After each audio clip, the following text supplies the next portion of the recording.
Hi friend, movie की शुरुआत में मून पर एक बेस दिखाया जाता है जो अर्थ के सभी देशों के संगठन से मिलकर बनाया गया है, जिसका मिशन एक विशालकाय एस्टेरॉयड को नष्ट करना है। जो एस्टेरॉयड के छोटे-छोटे टुकड़े अर्थ की ओर आते हुए दिखाई देते हैं। यदि यह पृथ्वी से टकरा जाते हैं तो पृथ्वी से इंसानियत पूरी तरह से समाप्त हो जाएगी।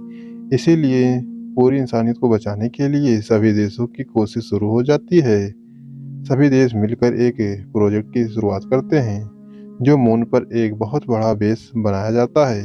इस प्रोजेक्ट का नाम यूएनएमएस मिशन देते हैं, जिसे चीन की सरकार लीड कर रही होती है।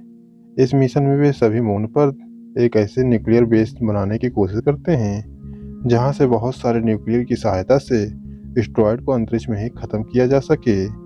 मिशन पर काम शुरू हो जाता है और मूवी 8 साल आगे बढ़ जाती है, जहां दिखाया जाता है मिसाइल बनकर तैयार हो चुकी है लॉन्च के लिए। आखिरकार मिसाइल लॉन्च कर दिया जाता है और सभी एस्टेरॉयड को नष्ट कर दिया जाता है।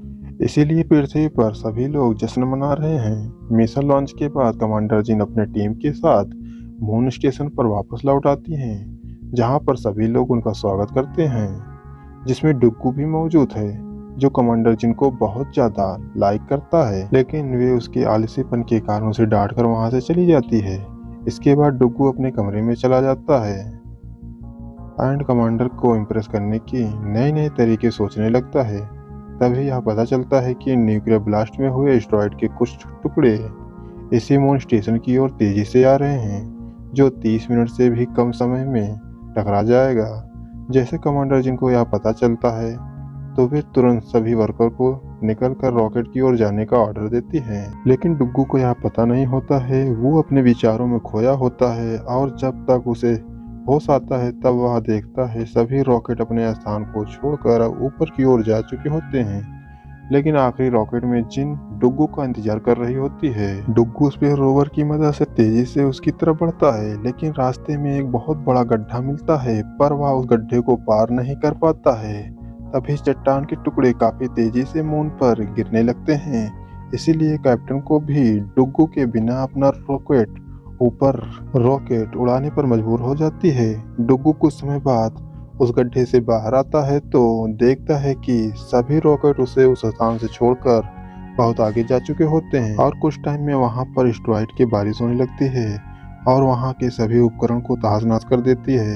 यह देखकर डुग्गू वहां से अपनी जान बचाकर भागने लगता है, लेकिन तभी एस्टेरॉयड का एक टुकड़ा उसके सामने आकर गिरता है, जिससे वह काफी दूर जाकर गिरता है, लेकिन किसी तरह से वह इस ब्लास्ट में बच जाता है। तभी उसे एक काफी बड़ा गड्ढा दिखाई देता है। वह उस गड्ढे में छिपने के लिए भागता है, लेकिन तभी एक और टुकड़ा उसके समीप गिरता है और वह उछलकर बहुत दूर जा गिरता है और बेहोश हो जाता है। लेकिन डुग्गू इस बात से अनजान रहता है कि मून के निकट से एक और एस्टेरॉयड का टुकड़ा पृथ्वी की ओर बढ़ रहा है। जब डुग्गू को होश आता है तो वह तुरंत खड़ा हो जाता है और अर्थ की ओर देखकर बहुत गुस्सा करने लगता है। कहता है, तुम लोग मुझे छोड़कर चले गए और मेरा इंतजार भी नहीं किया। कुछ समय पश्चात उसे मालूम होता है कि एक बड़ा टुकड़ा पृथ्वी से टकराने वाला है और कुछ समय बाद वह टुकड़ा जमीन से टकरा जाता है, तो वह बहुत बड़ा ब्लास्ट होता है और ऐसा लग रहा था कि पृथ्वी पर से इंसानियत का नामो निशान खत्म हो गया होगा। इसके बाद पृथ्वी देखने पर एक आग का गोला लग रही थी। डुग्गू चांद पर से यह सब देखकर मायूस और बिल्कुल हताश हो गया था।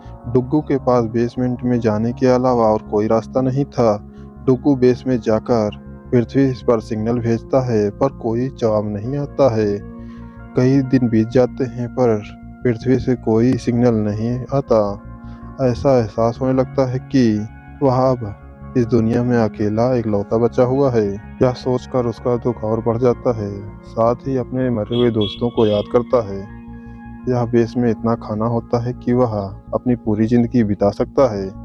इसके बाद वह अपने ख्यालों की दुनिया में दोबारा चला जाता है, वहाँ सीधा कमांडर के कैबिन में, जहाँ उसे थोड़ा और हौसला मिलता है। इसीलिए वह अपने चेहरे को सेव करके अपने ख्याली प्रेमिका यानी कमांडर के साथ खाना खाने लगता है। लेकिन इस दौरान उसे पता नहीं होता है कि पृथ्वी पर कुछ जगह लोग तबाही से बचने में कामयाब हो गए हैं और साथ में उसकी टीम भी, जहां पर प्रेसिडेंट भी शामिल हैं, जो स्क्रीन पर डुग्गू की उल्टी सीधी हरकतों को देखकर परेशान हो रहे थे। प्रेसिडेंट कमांडर से कहते हैं डुग्गू की खबर हर जगह फैला दो ताकि वे लोग जो जिंदा हैं, जिन्हें मुसीबत का सामना करने में परेशानी हो रही है, उन्हें डुग्गू से कुछ हौसला मिल सके। लेकिन कमांडर जिनको यह आइडिया पसंद नहीं आता, वो कहती है डुग्गू यहाँ से दूर मून पर है, हमें ऐसी मिसाल देनी चाहिए जो पृथ्वी से हो, जो खुद मुश्किलों से गुजरा हो। उसके पास खाने पीने का सभी सामान है। सीन कट हो जाता है और दिखाया जाता है एक दिन डुग्गू खाना लेने जाता है तो उसे एहसास हो जाता है यहाँ पर कुछ गड़बड़ है और उसे किसी के होने का एहसास हो जाता है। तो वह आराम आराम से फूड रूम में जाता है जहाँ उसे एक परछाई दिखाई देती है जो लेटी हुई होती है। ऐसा लग रहा था कि वह किसी लड़की की परछाई है। डुग्गू मन ही मन बहुत खुश हो जाता है और उसकी ओर बढ़ने लगता है। जब वह उसके पास पहुंचता है तो वह उसे पता चलता है कि वह लड़की का नहीं बल्कि एक बड़े साइज के कंगारू का है। कंगारू को देखकर ऐसा लग रहा था कि वह किसी इंसान के होने से वह खुश नहीं था। यह देखकर डुग्गू एक फावड़ा लाता है और कंगारू को डराने की कोशिश करता है, लेकिन कंगारू उससे जरा सा भी नहीं डरता है बल्कि उसे और गुस्सा आ जाता है। वह डुग्गू से फावड़ा छीनकर उसे आसानी से मोड़ देता है जैसे वह किसी रबड़ का बना हो और वह डुग्गू को काफी तेजी से लात मारता है और उसके ऊपर पूरी भड़ास निकालता है। लेकिन डुग्गू भी कहाँ मानने वाला है।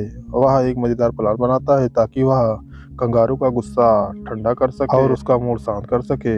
डुग्गू अपना चेहरा किसी फीमेल कंगारू का बना कर आता है। ऐसा कर वे अपने प्लान में काफी हद तक कामयाब हो जाता है, लेकिन कंगारू उसके ऊपर बार बार चढ़ने की कोशिश करता है। जब कंगारू को पता चलता है कि फीमेल कंगारू नहीं है बल्कि डुग्गू है तो वह बहुत ज़्यादा गुस्सा हो जाता है और फिर से उछल कर लात मारता है जिससे डुग्गू काफ़ी दूर जाकर गिरता है। वह बार बार उससे हारने पर भी लड़ाई जारी रखता है। फिर उसे हराने के लिए मशीन गन लाता है और कंगारू पर गोलियां चलाने लगता है। वह गोलियां छोटी छोटी प्लास्टिक की बॉल थीं जो कंगारू को लगने पर उससे भागने पर मजबूर कर देती थीं। वह भागता तो है लेकिन बीच में काफी तबाही मचा देता है। कुछ देर बाद कंगारू उससे लड़ने के लिए फिर से तैयार हो जाता है। एक दूसरे का फिर से सामने आ जाते हैं तो डुग्गू से थप्पड़ मार देता है और कंगारू जवाबी कार्रवाई में उसे टांग मारता है।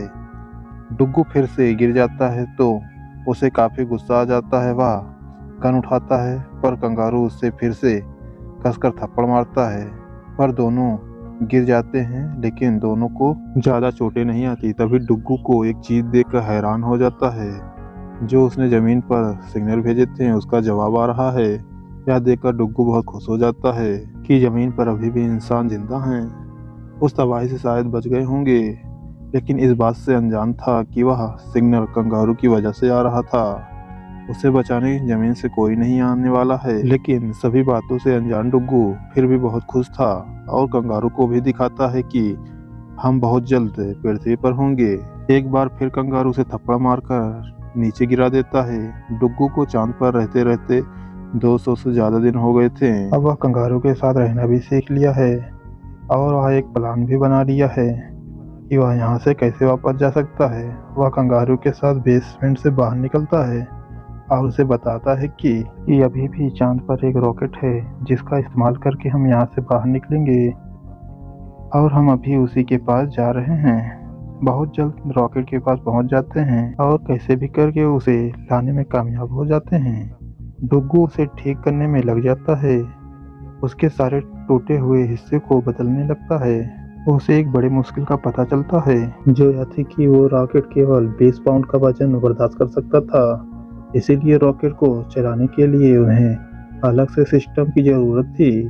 तभी डुग्गू को याद आता है कि न्यूक्लियर सिस्टम अभी भी चांद पर मौजूद है जो उन्हें चाहिए था, जो उसके सिस्टम को यूज कर सकें। वे दोनों बाहर आकर दूसरी साइड पर बने रिसर्च बेस की ओर जाने लगते हैं जहां पर पूरा न्यूक्लियर सिस्टम मौजूद था। पृथ्वी पर मौजूद लोग भी डुग्गू का न्यूक्लियर वाला प्लान देख रहे थे पर वे नहीं चाहते थे कि वे ऐसा कर सके। तभी हमें पता चलता है कि डुग्गू की गाड़ी केवल सूरज की रोशनी से चल सकती थी, मगर सूरज की रोशनी चांद पर केवल 14 दिन तक रहती थी और ये वही दिन था। इसीलिए डुग्गू सूरज की दिशा में गाड़ी चलाता है, मगर सूरज अब केवल इतने वक्त तक था कि उसकी गाड़ी 6 किलोमीटर तक चल सकती थी, बल्कि वह रिसर्च बिल्डिंग 8 किलोमीटर दूर थी। तो रास्ते में डुग्गू फंस भी सकता था और ठंड में जमकर मर सकता था। तो फ्रेंड वीडियो का पार्ट 1 यहीं पर समाप्त होता है। और फ्रेंड वीडियो के पार्ट 2 में देखेंगे डुग्गू और कंगारू मून पर क्या अभी भी जिंदा होंगे, यदि वह जिंदा होंगे तो किस स्थिति में होंगे। यह वीडियो पसंद आई हो तो वीडियो को लाइक करें और फ्रेंड वीडियो को पार्ट 2 देखने के लिए चैनल को सब्सक्राइब करें। तो फ्रेंड मिलते हैं नेक्स्ट वीडियो में। Thanks for watching video.